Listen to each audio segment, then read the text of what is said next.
Good evening, visitors. Welcome to the Australian War Memorial's last post ceremony.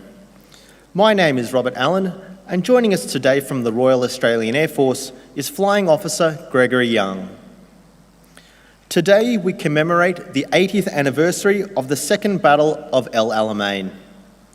Named after an otherwise unremarkable railway stop in Egypt's Western Desert, the Second Battle of El Alamein was the watershed of the Western Desert Campaign.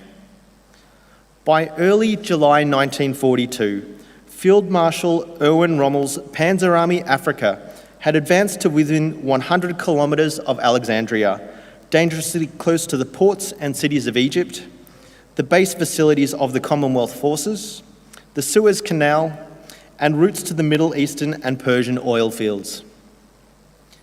The First Battle of El Alamein saw the 8th Army, which included British, New Zealand, South African, Indian and Australian troops, operating from its new defensive position near the tiny railway stop of El Alamein.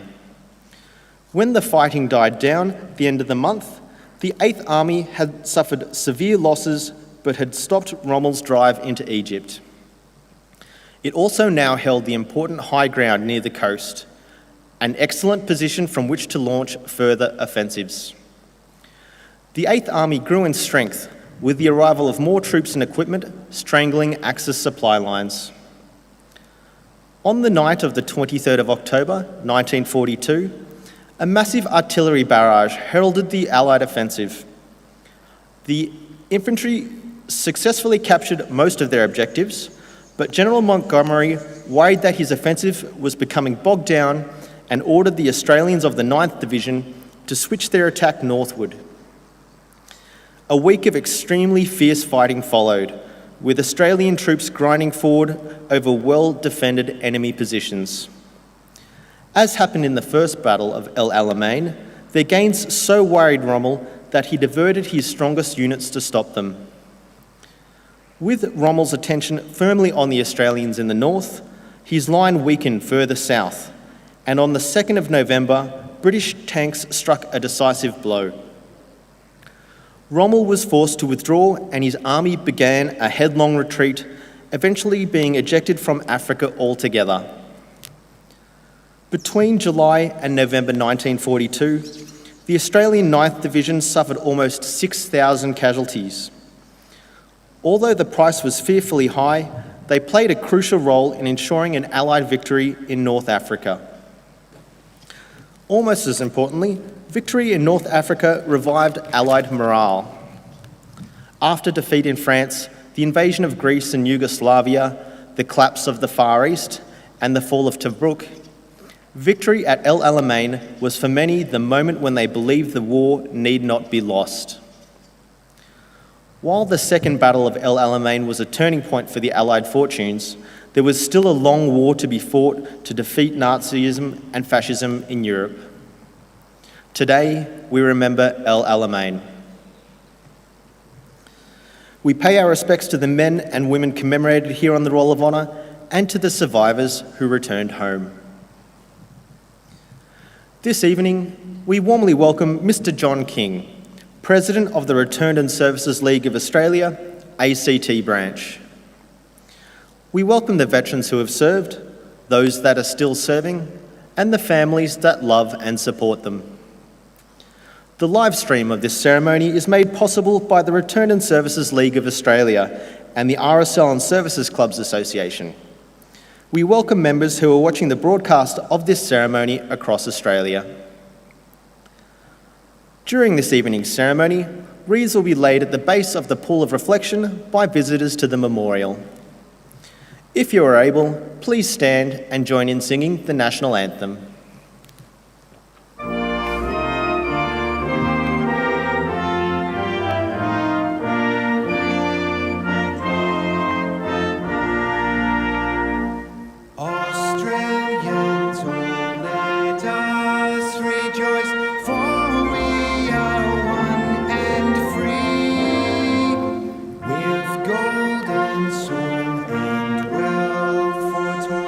Our home is good.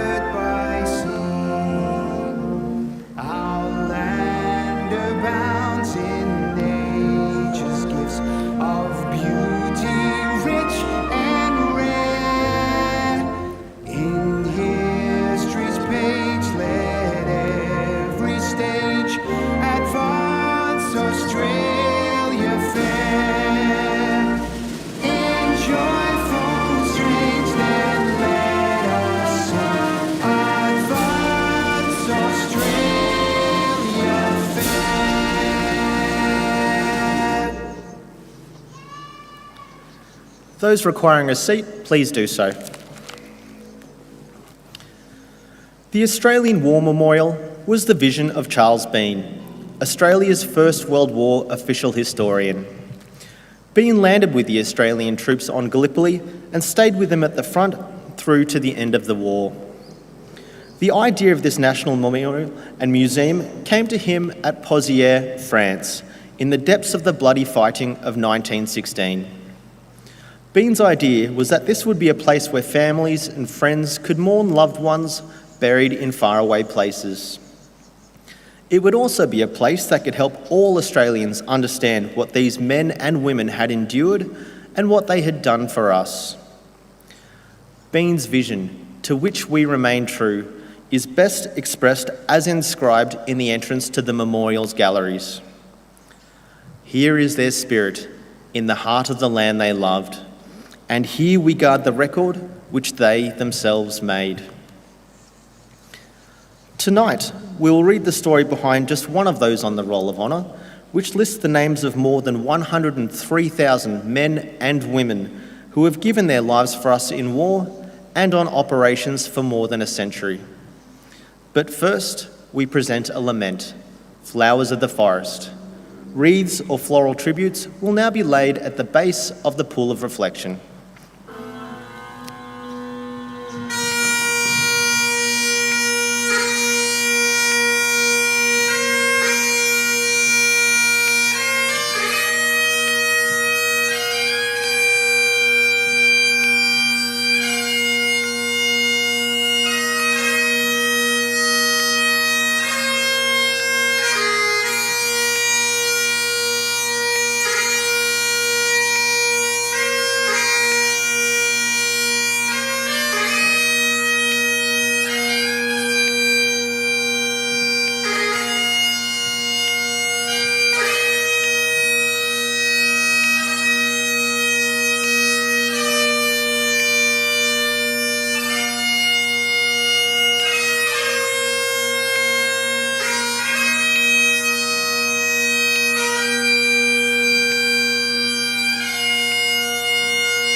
Today, we remember and pay tribute to Private Henry John Raymond Eccleston.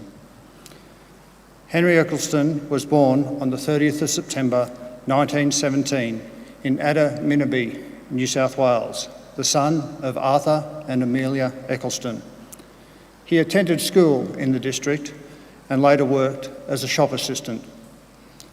In July 1940, Eccleston travelled to Goulburn, where he volunteered to enlist in the Australian Imperial Force. He trained in Australia for several months, had a short period of leave over Christmas, and sailed to the Middle East in February 1941. Eccleston joined his unit, the 2nd of 17th Battalion, in April 1941. The unit was in the process of digging in at the Libyan port city of Tobruk. German and Italian forces laid siege to Tobruk, the situation that lasted over 8 months. Eccleston's younger brother, Wallace, was also a member of the battalion, and the two men were together during the siege. In October, having successfully defended the city, the Australians were relieved by the 70th British Division. In December 1941, Eccleston suffered a dislocated elbow and recovered in hospital for 3 weeks. When he returned to his unit, he undertook a signaller's course. The 2nd of 17th Battalion carried out guard duties and training in Palestine, Lebanon and Syria during the first half of 1942. In July, the battalion travelled to Alexandria, Egypt, and from there deployed west of the city in readiness for a showdown with the Axis forces. The British-led Allies had been forced to withdraw from Libya due to the advance of the Axis forces.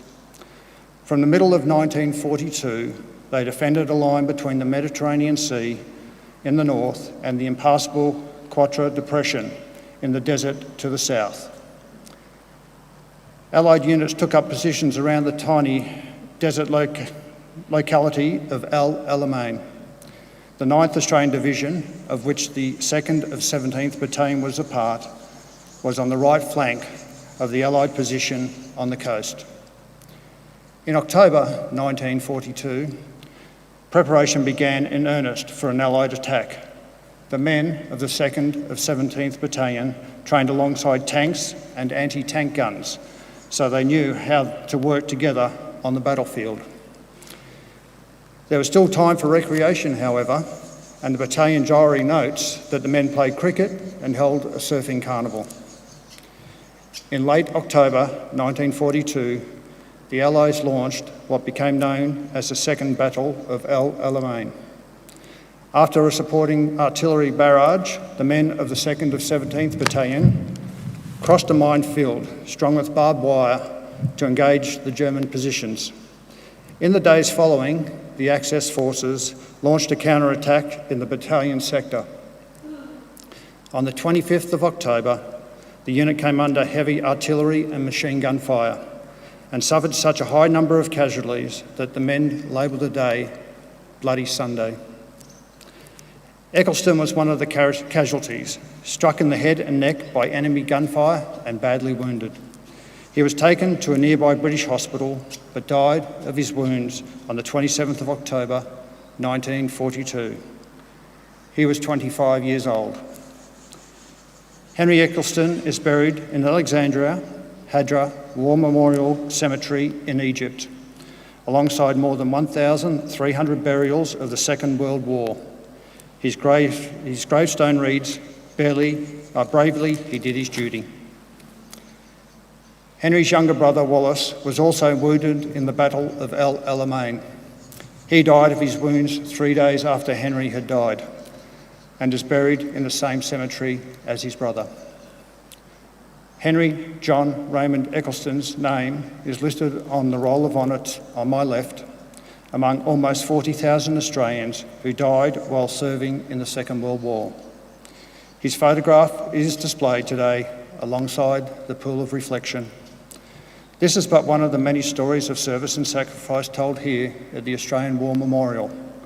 We now remember Private Henry John Raymond Eccleston, who gave his life for us, for our freedoms, and in the hope of a better world.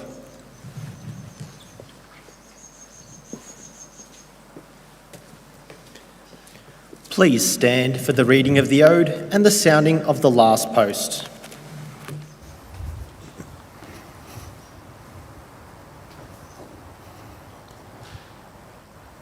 They shall grow not old, as we that are left grow old.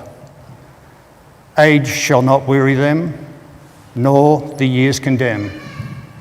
At the going down of the sun, and in the morning, we will remember them. We will remember them.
lest we forget. Lest we forget.